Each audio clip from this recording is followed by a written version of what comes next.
this is, what is this? This is completing a whole.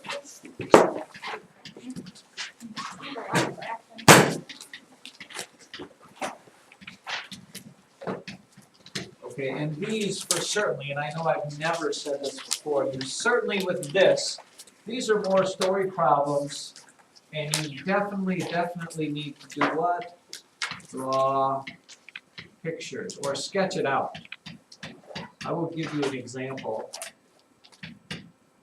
and then you'll kind of see why you need to write that. For example, if this is your problem,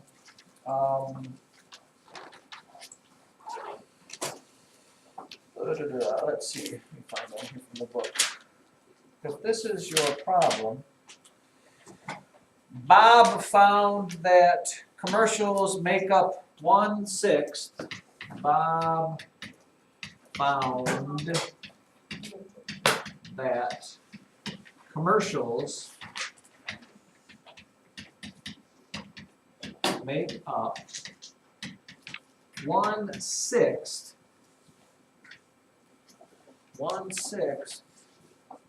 of what? Of TV airtime.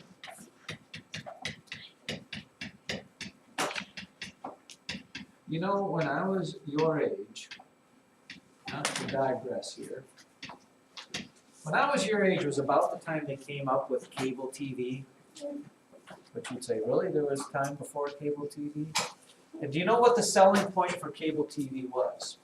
You know how they got people, because everything else, it was always free, or, you know, you had an antenna, you got whatever, channel 2, 5, 9, 7, whatever, and it was free. But they said, we will give you cable TV through this cable, and you have to pay for it, but why would you want to pay for it? What was their selling point? And you probably, this will probably shock you and amaze you. You can buy this cable TV instead of going through your antenna outside and picking it up free. We'll make you pay for this, but as a result of paying for this, you will, Logan? Get more channels. Well, actually, at that time there wasn't. There was only like MTV and there's like 5 stations at that time. Not even that, I don't think. What was the selling point? See, you don't even know because it's gone so far the other way. The selling point was if you buy cable TV, there are no commercials. Because you're paying for this. I mean, that's what lets people broadcast over the air, is because people pay for their airtime. Well, when cable TV came out, the selling point was you give us $20 or whatever it is a month, you get to watch all these TV shows, and there's never ever any commercials. Now, what's happened? Now we pay a lot of money for cable TV, and you get to watch the commercials from it in addition to that. Wouldn't you think whatever? Why don't we just like that? Huh? Why don't we just like Well, you can go with your antenna still and get you can still get a lot of stations, 257 but you're not going to get the ESPN, you're not going to get the CNN or whatever stations you guys watch. I don't know what you guys watch. So see how far the world has come. They used to sell you cable TV saying you buy this and you don't have to watch commercials. Now you get to buy it and watch the commercials too. So it's like a double bonus. Anyways, Bob found that TV commercials make up 1/6 of TV airtime. The question is, what fraction of TV airtime is not commercials? And I know a lot of you are going to say, I know that answer without doing any work, and I'm going to say, too bad.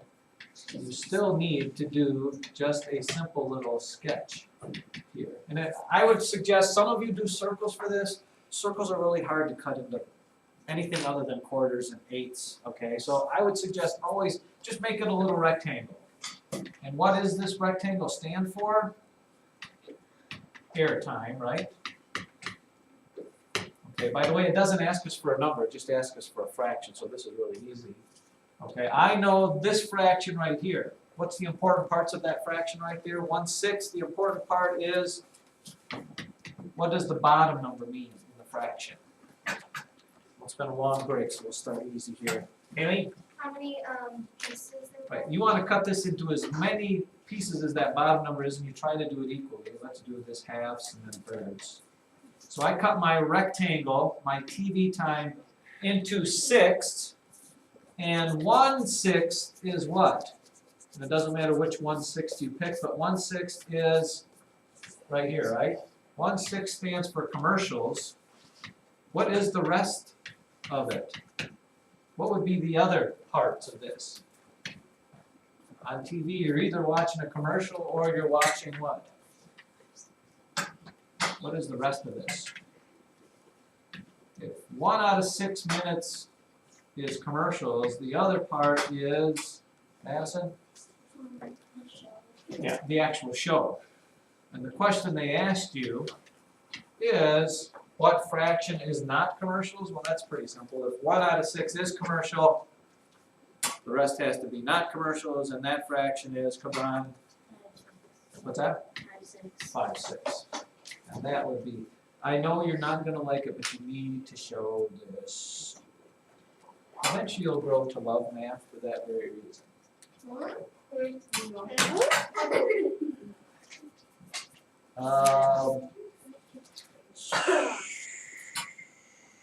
One more, just because, it's not that hard. One more, but you do need to write those, put those boxes down there. Julie has read 1/4 of her book. Julie read 1/4 of her book. Guess what question they're gonna ask you? What fraction is left to read?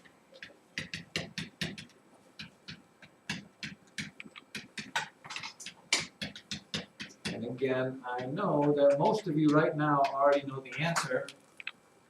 Once again, I'll tell you I don't care, per se. I care more that you show the work on this. So you're gonna jot down your little rectangle. What does that rectangle stand for? What are we talking about? It's your book. This 1/4 means I do what to the book? Cut it into 4 equal pieces. 1/4 of it is what has been what? Yep, 1/4 has been read. By the way, how do you spell read and read differently? And don't. What do we call that? Is it a homonym? No. I think it is. No. It's like homonym. Oh, homonyms sound the same, like steak and steak, but they're spelled different. Homophone? I don't know, it's like homonym. Somebody do some research on that. Let me know. Ask Ms. Shum.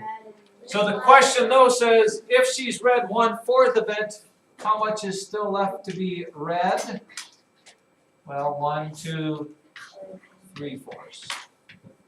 The questions will, by the way, get harder, but I do need to see all of this. And if you don't want to do that, unfortunately, you don't have an option. Please take the extra 20 seconds or less. That will take you to do that. Feel free to bubble it like I have bubbled mine.